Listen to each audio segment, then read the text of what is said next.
The silent grasp. Amelia first noticed it after moving into the old apartment downtown.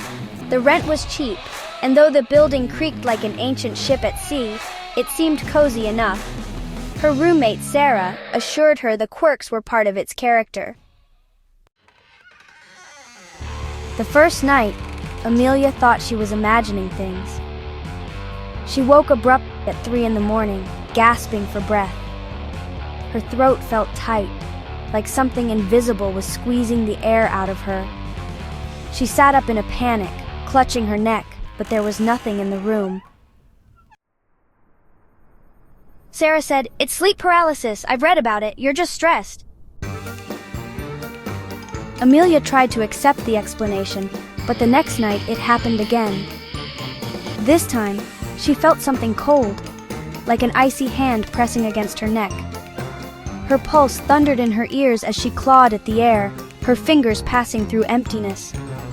When the pressure finally released, she sat trembling in the dark, too scared to sleep again. By the third night, she noticed the shadows in her room were different. They seemed to shift and writhe, even when the curtains were drawn and no light flickered from outside. One shadow, darker than the rest, pooled in the far corner like a living stain. "It's like something is in there with me. It's not just in my head," Amelia confided in Sarah. Sarah replied, "You need to stop reading horror forums before bed." Amelia decided to prove she wasn't crazy. She set up her phone to record herself while she slept. She needed to know if something, anything, was really there. The footage was worse than she imagined.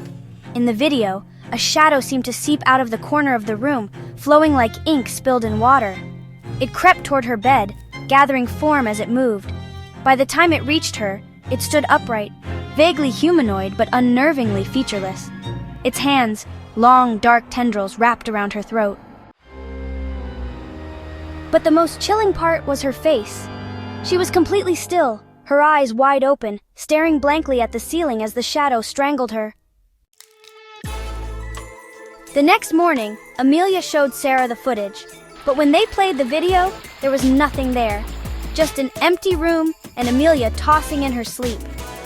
Sarah laughed nervously. "Sarah, this is a prank, right? You edited it or something?" Amelia's protest fell on deaf ears. The next few nights were a blur of terror.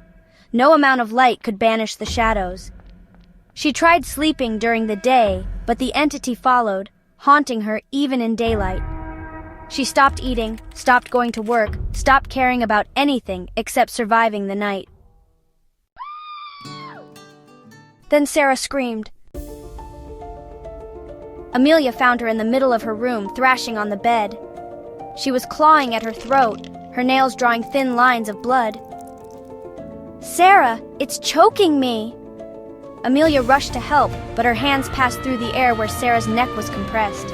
She felt something there, something heavy and cold, but couldn't see it. Sarah said she saw it. It was just darkness. It had no face. Sarah moved out the next day, leaving Amelia alone with her tormentor. The attacks grew worse. The shadow no longer waited for her to fall asleep. It appeared the moment the clock struck 3 a.m., a mass of darkness that coiled around her like a snake. Bruises began to appear on her neck, faint at first, but growing darker with each passing night. Desperate, Amelia sought help. A priest sprinkled holy water and muttered prayers, but the shadow returned that very night, angrier than before. A psychic claimed the entity was feeding on her fear, but offered no solution. Amelia stopped reaching out. No one could help her. On her final night, the shadow came earlier than usual. She felt it before she saw it. The oppressive cold, the weight of something watching her. This time, it didn't wait for her to lie down. It struck while she was wide awake, wrapping its tendrils around her neck and lifting her off the floor. she couldn't scream. Her vision darkened, and the last thing she saw was the clock, 3 a.m., glowing red like a warning she had ignored for too long. When the landlord found her body a week later, the apartment was eerily untouched. Amelia's face was frozen in a mask of terror, her neck ringed with blackened bruises. The new tenant moved in within a month, dismissing the eerie stories neighbors tried to share. On their first night, they woke at 3 a.m., gasping for air as shadows crept across the ceiling.